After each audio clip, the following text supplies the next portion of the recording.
ওনারা যদি না মানেন নির্বাচন, এটা কিন্তু সরকারের জন্য বিব্রতকর। বিব্রতকর এই কারণে যে জামাতও যদি ইলেকশনে না যায়, এই সরকার বহুত বেকায়দায় পড়ে যাবে এবং বিএনপিও বেকায়দায় পড়ে যাবে। কারণ আওয়ামী লীগ নাই, আওয়ামী লীগ নাই, জামাতও নাই, তাহলে বিএনপি ইলেকশন করবে কার সঙ্গে? এনসিপির সঙ্গে? এটা ভাই কোনো বাস্তব পরিস্থিতি না। বাংলাদেশের ইলেকশনে আসলে 12টা বাজে গেছে। আপনি যে ইলেকশনটা করতেছেন উনি অনেক বলতেছেন কিন্তু ইতিহাসের সর্বশ্রেষ্ঠ নির্বাচন উনি দিবেন, উনি কিন্তু বলেছেন এই কথাটা, উচ্চারণ করেছেন। কি বুঝে বলছেন আমি জানি না, উনি ইতিহাসে বুঝেন কিনা জানি না, সর্বশ্রেষ্ঠ বুঝেন কিনা আমি জানি না। একটা নির্বাচন হতে যাচ্ছে, আপনি একটা কথা মাথায় রেখেন, বাংলাদেশে মিনিমাম 1 কোটি ভোটার আছে, মিনিমাম 1 কোটি ভোটার আছে যারা জীবনে কোনোদিন নৌকা মার্কা ছাড়া অন্য কোনো মার্কায় ভোট দেয় নাই। এদের জন্য আপনি কি বিকল্প রাখছেন? আপনি এদের জন্য কি বিকল্প রাখলেন? একটা নির্বাচন যে আপনি করবেন, সেই নির্বাচনে এটা বিপুল নির্বাচনটা আপনি কার জন্য করবেন? পলিটিক্যাল পার্টির জন্য নাকি সাধারণ মানুষের জন্য? নির্বাচন যদি সাধারণ মানুষের জন্য হয়, আজকে এসি বলেছেন সাধারণ মানুষকে তারা সম্পৃক্ততা চান। যদি সাধারণ মানুষের জন্য নির্বাচন হয়, তাহলে যে মানুষগুলো যাকে ভোট দিতে চায় যখন সেই মার্কাটা ওখানে না পাবে, তাহলে এটা নির্বাচন হলো?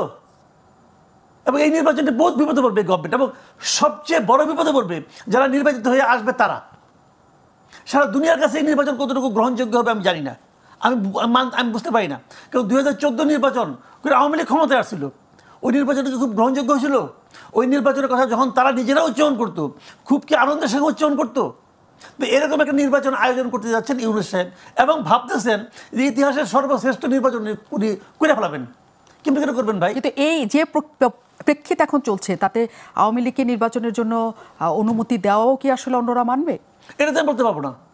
আওয়ামী লীগের নিষিদ্ধ আমি কই নাই, ওই ঝামেলা আমার ফেলান কেন? ওটা ইউনূস সাহেব বুঝবে, উনি কী কারণে করছেন, কী করছেন না করছেন উনি বুঝবে। এটা বিষয়টা কি হবে যে নির্বাচনে উনি যে কাজটা করতে যাচ্ছে, এই কাজটা করার পর সারা দুনিয়ার মানুষ কিন্তু উনি যা বলবে তা ওইটাই কিন্তু হবে না, ওটা কিন্তু ওটা হবে না। কিন্তু হিউম্যান রাইটস ওয়াচ কি বলছে যে আগে যা ছিল মানবাধিকার পরিস্থিতি এখন ওরকমই আছে। এটা উনি মানবে? যে ক্ষমতা থাকে সে মানে? আগে দেখতাম হাসান মাহমুদ বলতো না ওরা ভুল করছে, ওরা টাকা খাইয়া করছে, বিএনপি তাদের টাকা দিচ্ছে, জামাত তাদের টাকা দিচ্ছে বলছে। এখন কে টাকা দিচ্ছে? এখন আওয়ামী লীগ টাকা দিচ্ছে। তাহলে এই সমস্ত আন্তর্জাতিক সংগঠনগুলো কি বিরোধী দল থেকে মাল খায়? ভাই এইগুলো জানেন, শোনেন বিষয়টা হলো কি, ওই যে বলে না যে লাও সেই কদু, আসলে ওইটাই। মুখে বলতেছে, কেউ কিছু বলার সাহস পাচ্ছে না, কেউ বলতে পারছে না। আপনি এমন একটা এনভায়রনমেন্ট আপনি ক্রিয়েট করছেন যে আওয়ামী লীগের লোক বলতে পারছে না যে আমি কোথায় ভোট দিব। Is it democracy? এখন জনগণের সম্পৃক্ততা চাচ্ছে সিইসি। তিনি বলছেন যে সবাইকে নিয়ে তিনি নির্বাচন করতে চান, যাতে দলগুলো আর ব্যাপারে তারা যত না আগ্রহী, তার চেয়ে বেশি জনগণ যাতে 16 বছর যারা ভোট দিতে পারেন নাই তারা যাতে ভোট দিতে পারেন। আপনি বলছেন তাহলে যারা নৌকায় ভোট দিতেন তারা কাকে ভোট দিবেন? সেই প্রশ্নটা তো রয়ে যাচ্ছে, কিন্তু সেই প্রশ্নের উত্তর বা সেই পার্সেন্টেজ ভোটার কোথায় আসলে যাবে সেই উত্তর আমাদের কাছে এখনো জানা নাই। মুস্তফা ফিরোজ, আমরা আসলে যে মাসুদ কামাল যে কথাগুলি বলছিলেন যে আপনি আওয়ামী লীগের ভোটাররা কই যাবে, তারা কাকে ভোট দিবে, যে সংকটটা আমরা দেখেছি আওয়ামী লীগের 18 নির্বাচন 24 নির্বাচনে, যে ভোটাররা ভোট কেন্দ্রে যায় নাই কারণ তাদের হাতে আর কোনো বিকল্প ছিল না। হ্যাঁ, এবং আওয়ামী লীগ থেকে যারা দাঁড়িয়েছে তাদের জিতে যাবে জেনে তাদেরও ভোট দিতে যায় নাই। ওরকম প্রেক্ষিত তৈরি হবে এবার আপনার মনে হয়? দেখেন, এটা এখন খেলতে থাকবে। জামাত নিশ্চিত হওয়ার জন্য এনসিপি আর একটু সময় নেওয়ার জন্য তাদেরকে হয়তো 2027-28 পর্যন্ত ইউনূস সাহেবকে রেখে সেটা দেশে যে অবস্থায় হোক না কেন, তারা হয়তো চাইবে যে তাদের অবস্থানটা আরও ভালো হোক। এবং সত্যিকার অর্থে তাদের অবস্থা ভালো হচ্ছে, এনসিপি না, জামাতের। তো জামাতের জন্য এইটা একটু আর্লিটা একটু তাদের জন্য কঠিন হয়েছে। কঠিন হলেও পরিস্থিতিটা কিন্তু বদলে গেছে, আগের অবস্থায় নেই। কিন্তু এখন কথা হলো যে কোন রাজনৈতিক দল আসবে না আসবে। যেমন আগে এটা শেখ হাসিনার সময় আমরা এটি শুনতাম, কে আসবে না আসবে এটা ব্যাপার নির্বাচন কমিশনের ব্যাপার না, নির্বাচন কমিশনের ব্যাপার না, সরকারেরও ব্যাপার না। কিন্তু একটা ব্যাপার আছে, আপনার তো কাঠামো ছিল না, আপনি নির্বাচনটা কে করবে?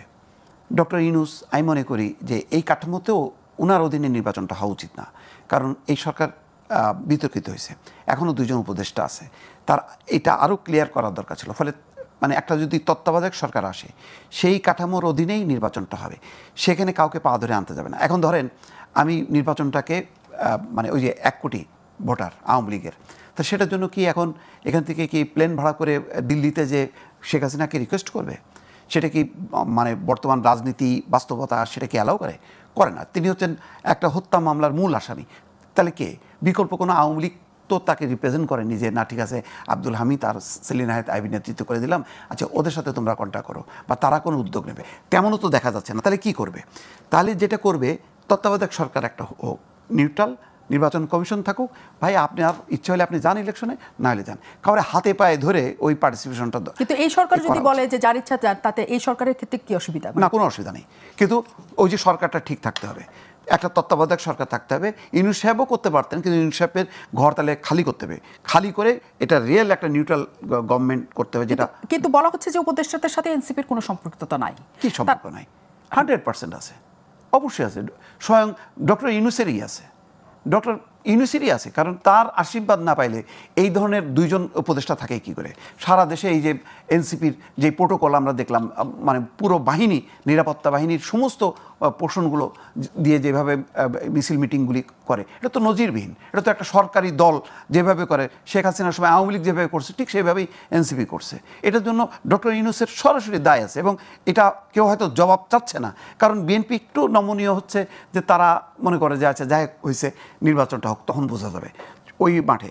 তো এইটাও করা উচিত হয়নি ডক্টর ইউনূসের। যতটুক তার দায় দায়িত্ব তো তার, মানে এখন যদি বলেন যে না আমি তো এগুলি করি না, কিন্তু না, আপনার সময় আপনার গভর্নমেন্টের অধীনেই তো। কিন্তু আজকে আসলে বিএনপির বিজয় মিছিল কি আপনার কাছে সেটা বার্তা দিচ্ছে যে এই আন্দোলনে আসার বিষয়ে, নির্বাচনে আসার বিষয়ে বিএনপির সামান্যতম দ্বিধা বা অন্য কিছু আছে, বা এই সরকারের আমলে এই সরকারের অধীনে তারা করতে চায় না, এমন কোনো ইঙ্গিত কিন্তু বিএনপির তরফ থেকে আমরা অন্তত দেখছি না। না, দেখছে না, তারা এটাকে মানে পাত্তা দিচ্ছে না। মানে এখন ওই মাহফুজ বা আসিফ থাকার কারণে যে খুব বেশি উল্টায় মানে ইয়ে করতে পারে তা না, কারণ প্রশাসন অলরেডি তাদের নিয়ন্ত্রণে চলে আসছে। এখন সমস্ত ডিসি, এসপি, ওসি সব তারা বিএনপি। তো সুতরাং এখন এইগুলি এবং নির্বাচনে তো এরাই ফ্যাক্টর। তো এই জন্য ওই 2-4 মানে থাকাটা অস্বস্তিকর, কিন্তু এটা না বিশাল একটা অবস্ট্রাকল, সেটা তারা মনে করছে না। আর আমি বলি কি যে আমাদের একটা কাঠামোটা দাঁড় করানোর দরকার, সেই কাঠামো যাতে কেউ না ভাঙে। এরপরে আপনাকে ছেড়ে দিতে হবে যে আপনার 2 কোটি ভোটার আছে, আপনার 1 কোটি ভোটার আছে, আপনাকে ওই নির্বাচন কমিশন বা তত্ত্বাবধায়ক সরকার দাঁড়ে দাঁড়ে যাবে না ভিক্ষা নিয়ে যে ভাই প্লিজ আসেন, তা নাহলে তো নির্বাচন অংশগ্রহণমূলক হচ্ছে না। আমরা যদি ওই কাঠামোটা একবার গড়ে তুলে দিতে পারি, একটা সেট, তারপরে নির্বাচন হোক, যার খুশি সে অংশ নিক, যার খুশি সে অংশ নিক না।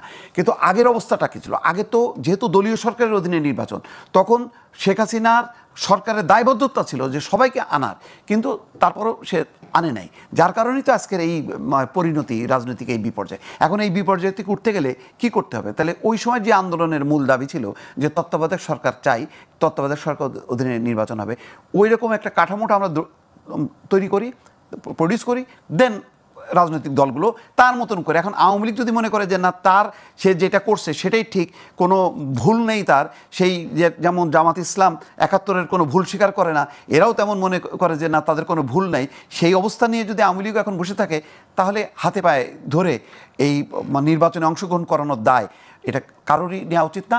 এটা সংবিধানে থাকবে, তত্ত্বাবধায়ক সরকার এবং তার অধীনে নির্বাচন হবে, ফলে যার খুশি সে নির্বাচন করবে, যার খুশি সে নির্বাচন করবে না। এইটা ছাড়া রাজনৈতিক দলগুলো যাতে কোনোভাবেই ব্ল্যাকমেইল না করতে পারে, প্রতিবার নির্বাচন আসবে আর ব্ল্যাকমেইল করবে যে না আমার এই দাবি পূরণ করতে হবে, ওই দাবি পূরণ করতে হবে, না হলে আমি নির্বাচন আসবো না, এইটা চলতে পারে না।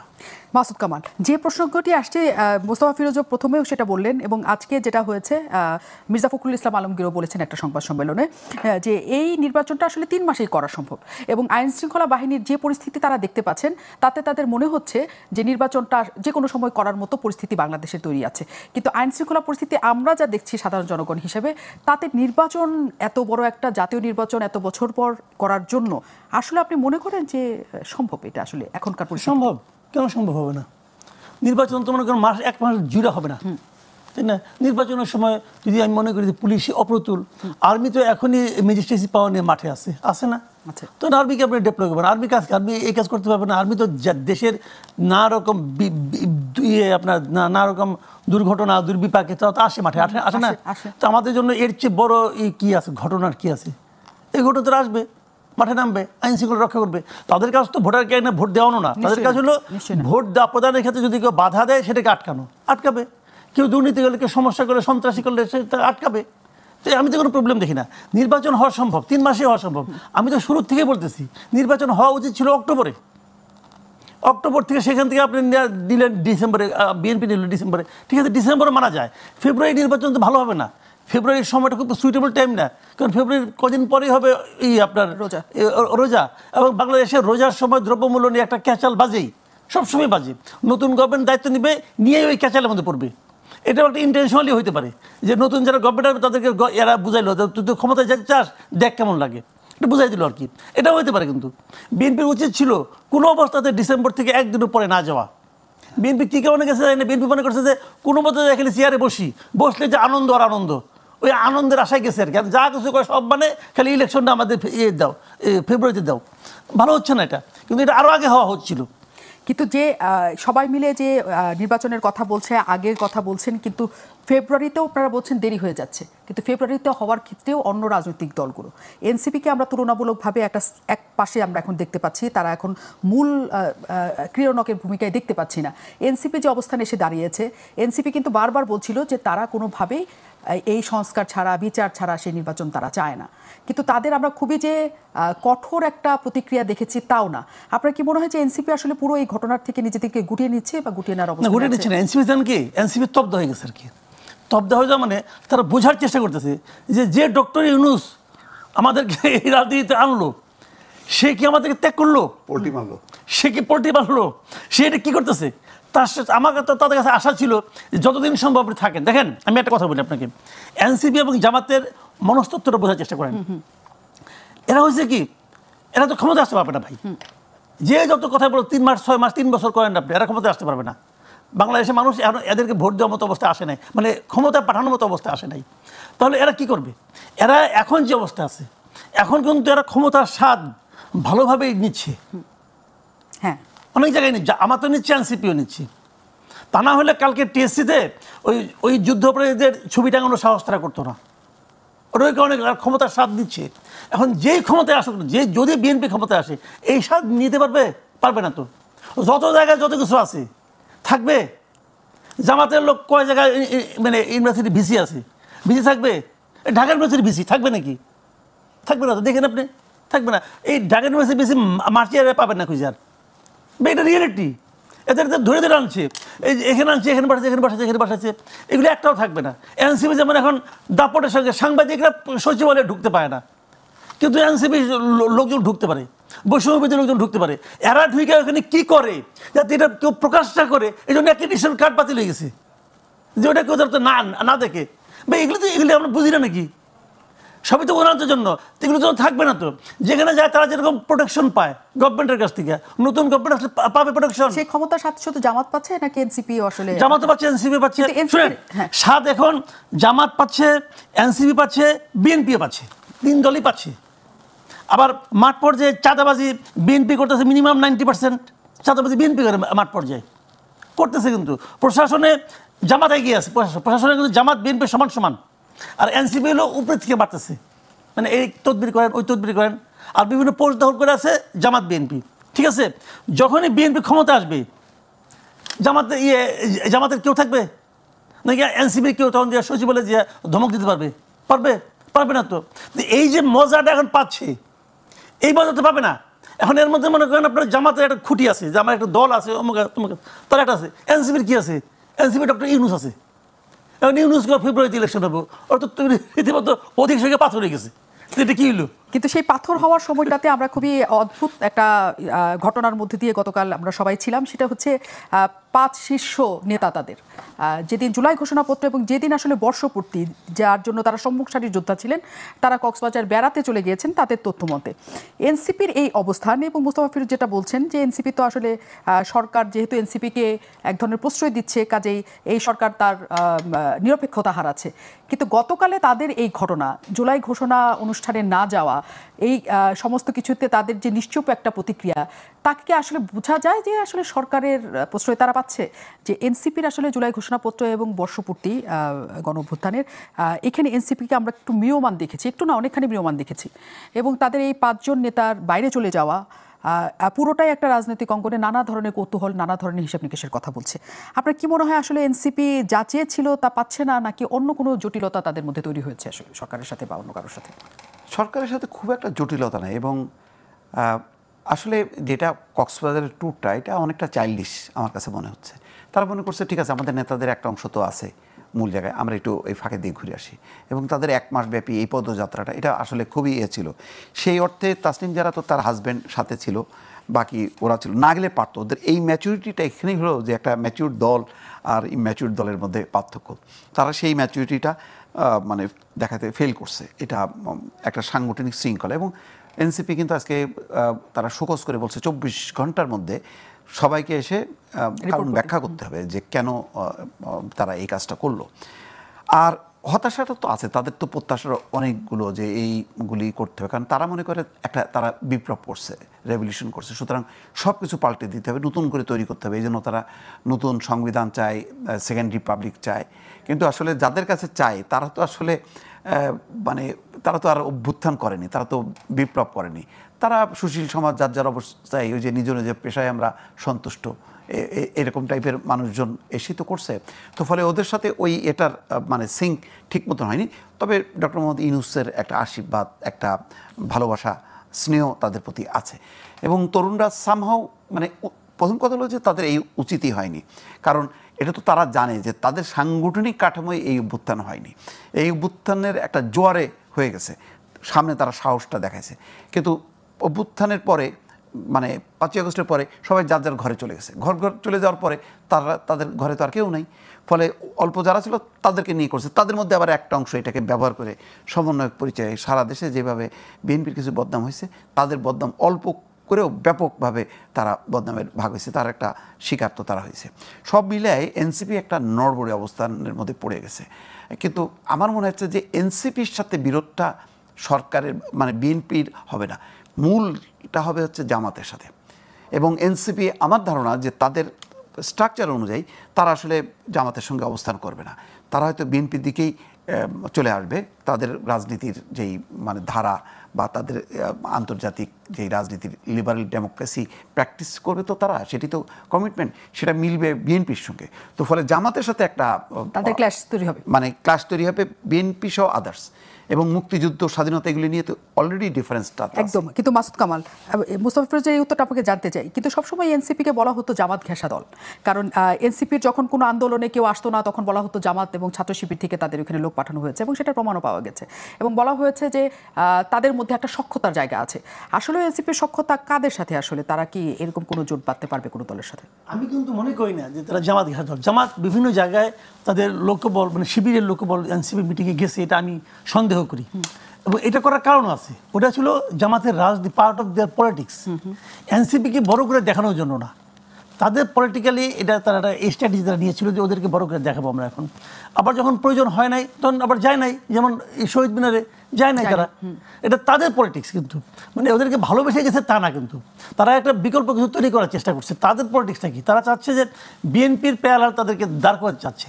এবং এটা করাতে যে দেখবেন ওই সময়ে এনসিপি কিন্তু এনসিপির মধ্যে যে কথা দুই ভাই বলেন যে খুব ইন্টারেস্টিং, ওদের মধ্যে একটা ছেলে মানুষের ব্যাপার আছে, বয়স তো কম।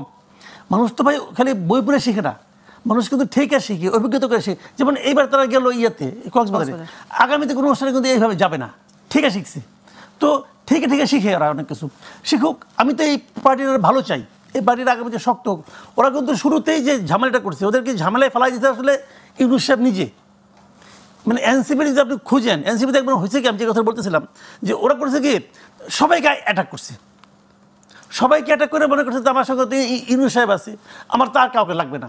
এখন সবাইকে অ্যাটাক করে আসলে ইউনূস সাহেব তো কারোর ধরো না, ইউনূস সাহেব ওনার জন্য। ইউনূস সাহেব বেসিক্যালি এনসিপির সবচেয়ে বড় ক্ষতিটা করছে ইউনূস সাহেব নিজে। কীভাবে করছে বলি আপনাকে, এই যে ওরা যেখানেই যায় সেখানেই এই যে তাদেরকে প্রোটেকশন দেওয়া হচ্ছে প্রশাসন দিয়ে, পুলিশ দিয়ে, আর্মি দিয়ে, এটা দিয়ে কিন্তু মানুষের কাছে প্রমাণ করে দিছে যে অন্য 5টা রাজনৈতিক দলের সঙ্গে এনসিপির একটা ডিফারেন্সটা কী। এই ডিফারেন্সটা মানুষ ভালোভাবে নাই, একদম ভালোভাবে নেয়। এনসিপির কেউ যদি কোনো রকম চাঁদাবাজি করতো অথবা বলতো তোমাকে ধরাই দেবো, করছে তো চাঁদাবাজি তো অবাধ হয়েছে, এটা উনি হতে দিয়েছেন। এনসিপির সচিবালয়ে গেছে, এনসিপি না ঠিক ইয়াংরা গেছে, স্টুডেন্টরা গেছে, সচিবালয়ে গেছে, যাওয়ার পরে তদবির করছে, ওই তদবির করতে দেওয়া হয়েছে। যখন আপনি করতে দিবেন ডিসি নিয়োগের ক্ষেত্রে স্টুডেন্টদের ভূমিকা ছিল, এটা সবাই জানে, করতে দেওয়া হয়েছে। কারণ যখন করতে দিয়েছেন আপনি, এতে কিন্তু সুনাম বাড়ে না।